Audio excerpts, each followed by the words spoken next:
जिस गली में व्यभिचार की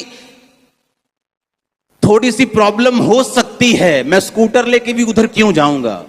चाहे मुझे उधर से निकलना वैसे ही है, मैं किसी और गली से निकल जाऊंगा, उधर से नहीं जाऊंगा। मैं जो बुद्धि हूं, चतुराई में वास करती हूं। कहता मैं फिर ज्ञान और विवेक को प्राप्त करती हूं। कौन सा ज्ञान? ये वो ज्ञान नहीं जो आप किताबों में लेते हैं, जो स्कूल और कॉलेजेस में मिलता है। वो ज्ञान अच्छा है, लेकिन उस ज्ञान की परमेश्वर बात नहीं कर रहा है। ये ज्ञान उससे ऊपर है। ये ज्ञान वो ज्ञान है जो हेवनली है, जो स्पिरिचुअल है।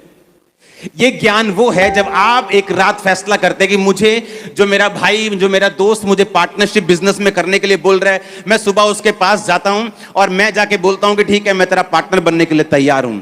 और जैसे ही आप सोते हैं, अगर आपके अंदर परमेश्वर की डर है, भय है, बुद्धि है, तो रात को आपको सपना आएगा कि सुबह मत जा। ज्ञान कौन सा वाला?